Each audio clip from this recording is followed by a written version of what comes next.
Hello, everyone. My name is Bill Schreckenstein. I'm an architect for the Filecoin Foundation. It's an honor and a privilege to be here with you today. Unfortunately, I can't be there live. Some back issues have prevented my travel, but thankfully, Kevin and the picnic team, John and Stu, they set this up so I can present remotely. What I'm going to cover for you today as an SP is understanding really where we fit in the storage ecosystem. And I think it's important because this is a business. You need to generate revenue. You need to go out and pursue data. And these use cases are really targeted towards data that's more ideal for Filecoin. There are others outside of this list. And obviously, data is data. So, you can take the time to pursue. But really, as we analyze these use cases, you're going to hear and see a lot of common themes. And these themes are important in a selling motion, right? Because you really have to come in and show your technical differentiators, your value adds, and really have a solid story. So for those of you that are looking to go out and sell your services, these are some of the areas that we recommend targeting. And in the event you do have customer calls in the future, you can see my email at the bottom. I'm happy to even jump on calls with SPs and their customers to talk about Filecoin, talk about the value add, and really help to bring those sales motions forward. So without further ado, I'm going to kind of get into this. If at any time there's a question, please don't hesitate to stop me. Sometimes I will just carry on like a freight train. So holler, yell, scream, raise a hand. It's okay. So we're going to really talk about things in terms of use cases and where Filecoin fits. So we really have to understand what services you can deliver today. Obviously, this is going to evolve over time. But today, for revenue chasing, we need to understand the here and the now, right? So we're going to go over where does it fit in. We're going to look at some use cases that I feel and others also feel are very important to target, and they're ideal for the type of functionality that Filecoin delivers. And then we're going to put it all together. We're going to give you some examples of those data sets. We're going to have a couple closing thoughts, and then we'll have a Q&A. So understanding storage really is about understanding a storage ecosystem, right? And we start looking in, and one thing you'll hear in storage now is tiering. And really that became a really hot topic as clouds have evolved, right? So we have our tier 0, tier 1. It could be direct attach. It could be a SAN. It could be a NAS. That's where your hot data is. You see it a lot in high performance compute, really rapid transactions, high IOPS. It's important to have it. That's not what Filecoin does, right? But for most, when we start talking about tiering, it's about the ability to either provide that tier or at least supplement that tier. So as we start stepping down and we look at the tier 2, it's really that warm workload, active user data. You see a lot of change, not a heavy change rate like a tier 0 where it's constantly changing, but tier 2, I'm going to touch a file once a week. I might just hammer on it several times a month. But I don't need high performance compute speed. That's my tier 2. Where we fit is this what I call tier N, right? And there are solutions that are quite popular in tier N, whether it's tape, object-based storage, cloud. Then there's Filecoin. And why do we target tier N? And the answer is very simple. It's this 80% number. Roughly 80% of an enterprise data is cold to cool. And ideally, that's really the functionality that Filecoin delivers. Right now, today, we are not HPC, and we're looking to add tiering to supplement some of these mechanisms. But honestly, when you know that 80% of the data fits in that tier, that's the best tier to attack and to go after. And Filecoin gives you the capability to do that. What are we talking about when we say, what are we targeting? We look at scientific archives, media archives, and analytics archive for data lake supplements. Public archives, Lifesciences, the NFTs metaverse is another big one, right? And as we look at each of these, you're going to see some common themes that are important to present to your customers as you go through this journey. Why are we bullish on these use cases? And these are some of the common themes that we see. Your critical data needs native immutability. Not all platforms offer immutability, and most don't offer it natively. It's usually an upcharge. You have to make an extra API call. This is a native feature of Filecoin. It's very important, especially in an era of ransomware attacks and other nefarious actors doing damage to data sets. Preserving these legacy data sets, preserving these archive data sets is extremely important. So having the ability to provide that as a native element as part of Filecoin is tremendously large.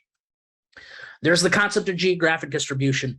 All of you sitting in this room are spinning up a mining service somewhere or a storage provider service somewhere, right? And you're not all in the same city. You'll be in different continents, different countries.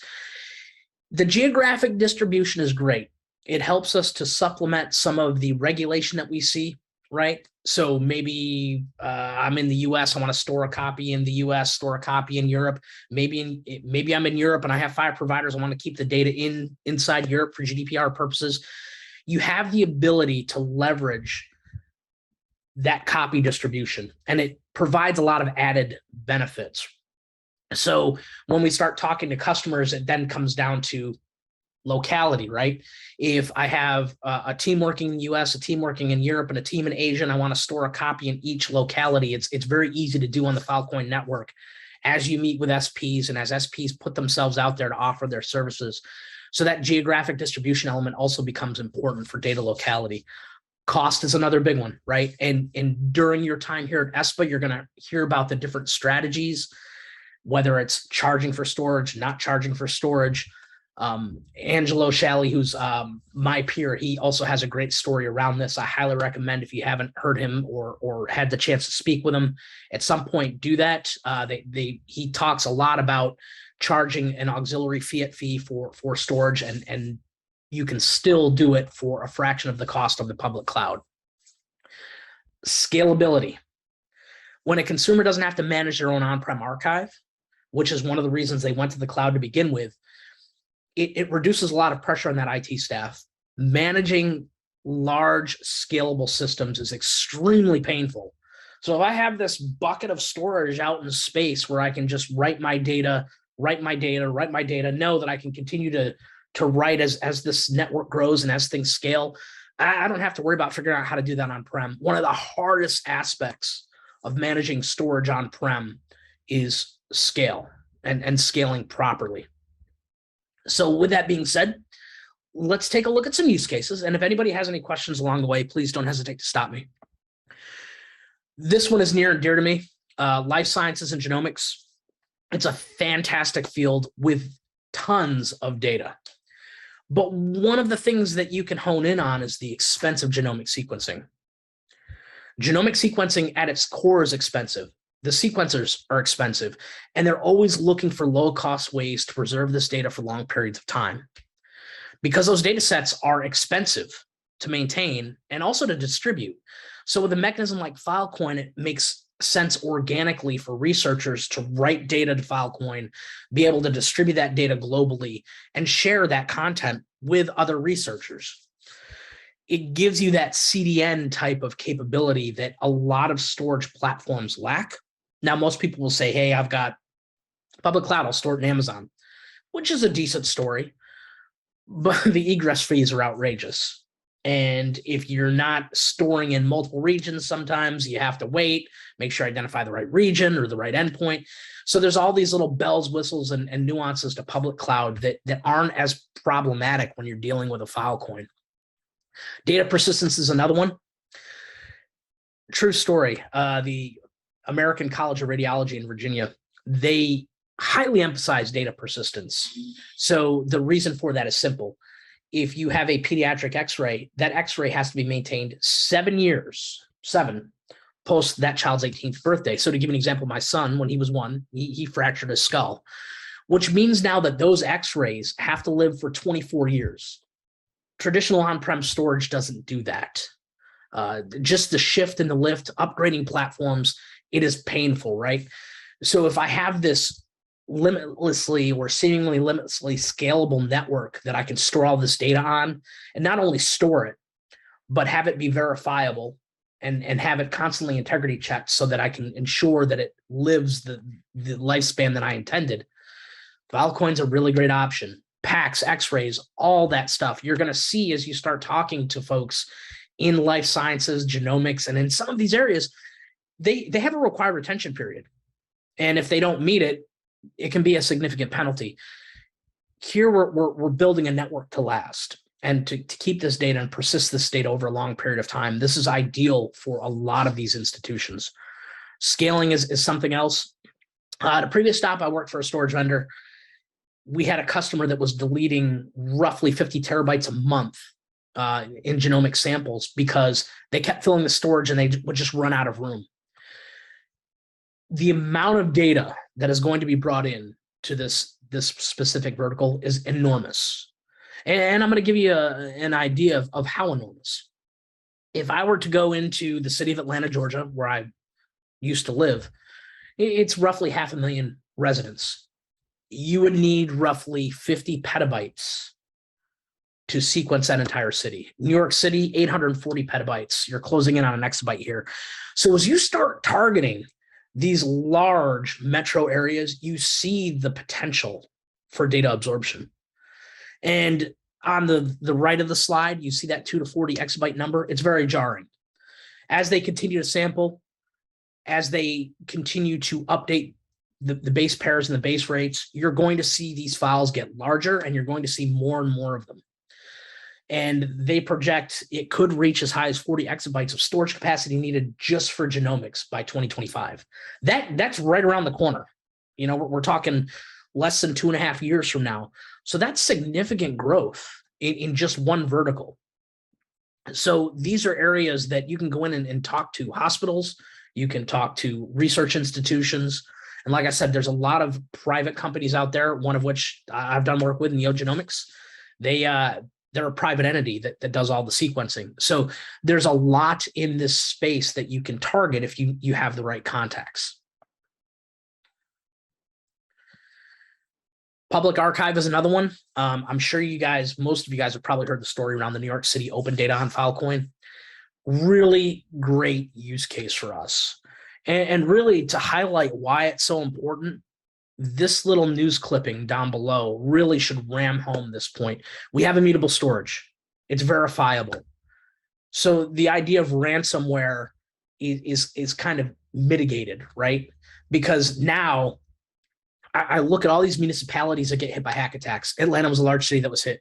22 Texas towns here in this article hit. At one point, 37 unique counties in Texas were also under cyber attack for this same exact thing.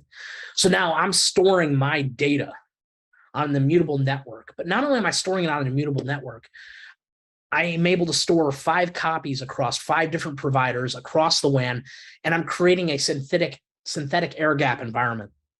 And when you talk to these enterprises, you're going to learn about things like cybersecurity insurance and how expensive it is. And things like Filecoin can be used to hedge those costs. And you might ask why, right? So if I look at a ransomware attack, typically how do folks mitigate ransomware? They use immutable storage. They have the 3-to-1 backup copy rule, right?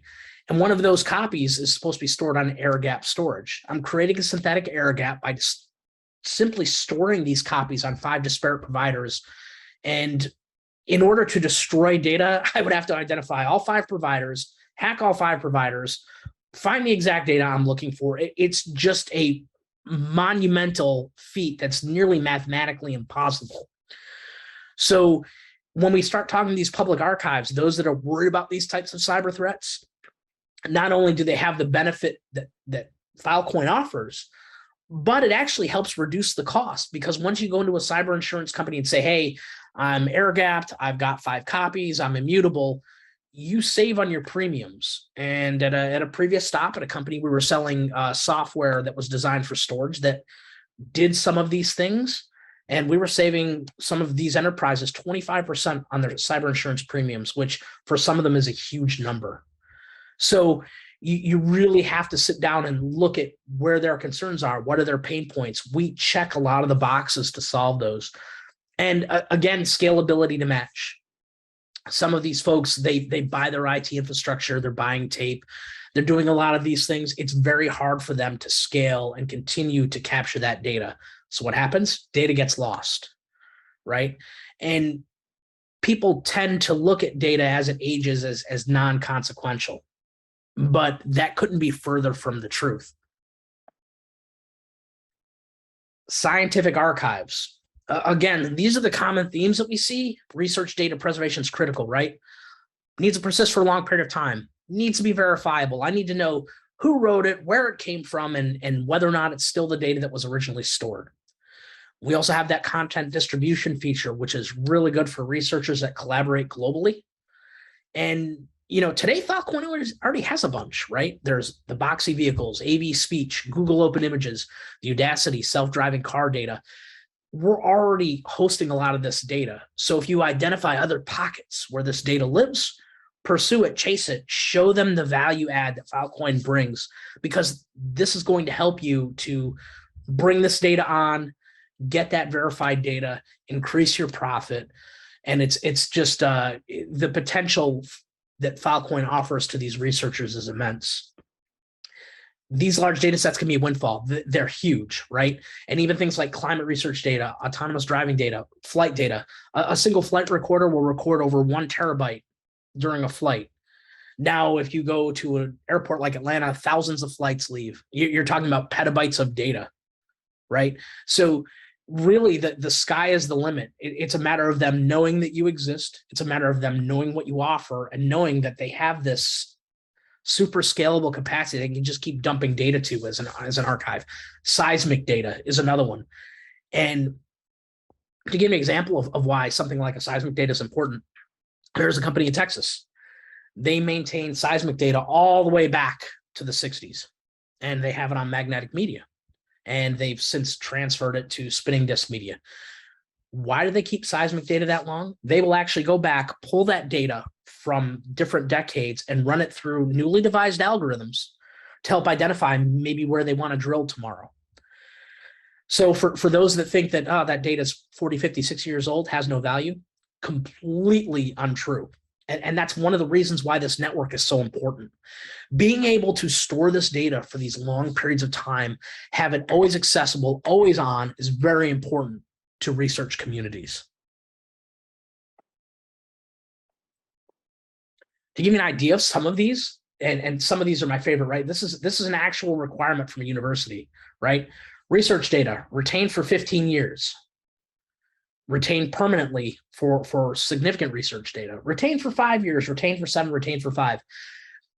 In the enterprise world, you're doing a lift and shift every 3 to 5 years. So if I'm presenting a network where I can tell researchers, I can store your data, you don't have to migrate it, you don't have to do a lift and shift, it's here, it's always accessible, 5 years, 7 years, 15, I don't care. That is a significant value add to a consumer, because one of the hardest parts about rotating enterprise storage in and out is the migration and the preservation piece. It can be difficult and cumbersome, and when you start doing it with petabytes of data, it's very, very painful, very painful. Media archive is another one of my favorites. The amount of spending that goes on in this vertical is immense, right? And they're talking about an annualized growth rate that will lead them to almost 18 billion in storage spend by 2027. Imagine being able to go into a media company that may have a large archive and say, I can save you a significant amount on storage. And for that CAGR, you can go off and spend it on things like rendering, transcoding, and some of the areas where they need more of that compute. It's a very powerful story, right? And just through those efforts, whether it's transcoding or fan out, that we call it the DVR problem, multiple movie renders, even NFTs and the metaverse are exploding. But for those of you that are sitting at home, we all watch TV, or most of us do anyway. And one of the cool parts about the DVR problem is very simple. To give you an idea of what type of capacity we're talking about here, if we're all sitting at home and everyone in this room was watching the Super Bowl and they recorded a copy to their cloud DVR, the FCC regulation states that disparate, unique copies for each user must be retained. They can't have one copy of the Super Bowl with 1 million people accessing it. You have to maintain a disparate copy for each user. So if I have 5 million people watching the Super Bowl and I record the Super Bowl, think about the capacity problem that gets presented. The ability to have this storage that scales to the degree that we're talking to, exabytes, right, becomes extremely important. At one point, the AT&T DirecTV archive was nearly 20 exabytes by itself to satisfy their DVR problem. You're talking about data sets that are immense and actually larger than the current network today. And as you guys come on and you contribute capacity to the network, we'll be able to solve a lot of these challenges and tackle the problems that some of these folks face. This is one of the hallmark, in my opinion, examples of the media archive use case. And I'm sure all of you folks have heard about the work that Starling has done with the folks at Picnic, and really how important this is, right? And Jonathan Dotan gives a great quote here, right? And he talks about some stuff that really, I think in many ways gets overlooked in the storage world, but it's extremely important. It's a verified edit history. And that ability to maintain that auditability, to be able to understand the storage, to understand the artifact and where it came from, is huge, whether it's in legal terms, medical terms, even in media terms, right? Because one of the things we want to validate is that the artifact that was stored is the artifact that you're getting back, and oh, by the way, it's authentic.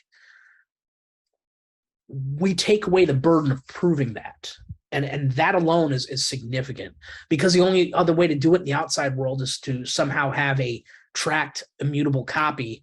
And while public cloud providers can provide that to a degree, there's a pain that comes with it. And it's versioning, because they're always using the same key name, right? So now I got to identify which version of that artifact that I want. Filecoin is content-based. So if I were to change that artifact, a whole new identifier gets built. That identifier is unique to that piece of media and will always permanently be associated with that piece of media. So you don't have to worry about the issues of proving the history. It's verifiable. That edit history is locked. The impact of NFTs is huge, right? And this is one of our bell cow use cases. Nearly 41 billion in crypto was spent on NFTs last year, which is nuts. The most valuable is 91.8 million. NFT trading volume rose by 704% across those 2 quarters last year. And it's now well over 250,000 people trade NFTs each month on OpenSea.io. And that is not the only platform today. You're seeing more and more NFTs, more and more use cases around NFTs. They're even doing things like property deeds on NFTs. There was a home that was sold in St. Petersburg, Florida. Very much one of these types of use cases, one of the first. The deed was an NFT. So we're seeing more and more of this. And as people figure out the value and the use cases for NFTs, you're going to see it more and more, even associated with physical assets. They need a place like Filecoin to store those NFTs. Without them, it's the Wild West. Analytics and AI, very big, right? And this is kind of going back to that seismic data example. One of the biggest challenges that they face in AI is data integrity after they've archived those data sets. They want to make sure that those data sets are consistent. And why? Because once we index it, and then we pull that data set and maybe we run a new set of algorithms, we have to index it again. We want to have a record we can audit that activity. And being able to do that allows us to detect anomalies, data changes, or behavioral changes. Or if I develop a new algorithm and I run it over the same set of data that I had ran my previous algorithm, I might pick up anomalies just in my resultant output. So these things are important to analytics and AI. And to be able to walk in and say, I have a verifiable, immutable platform where when you ask for the content, you're asking with the content identifier, not a file name, and you're getting back the content reflective of that identifier, that is a powerful story. And I think that's something that speaks volumes to the AI community. The amount of data in this space, it's growing exponentially. And some of these examples, you've seen them before, autonomous, climate, machine learning, these data sets are growing larger and larger and larger. And by the way, so is the resulting output of the algorithms run over these data sets. It's not just about the data set itself, it's about capturing the resultant output, indexing it, and also storing that in perpetuity. because algorithms constantly evolve, right? So we need to be able to make sure that those legacy sets are persisting so we can rerun our new algorithms. And once that new output is captured, we collect it, index it, and archive it on Filecoin. And it allows us to keep a running history, really, of how we've evolved, whether it's in an analytics or an AI model, use case, et cetera. It's a wonderful story to be able to share with customers. And examples of some of these data sets, and you can see these on Slingshot for those of you that haven't looked.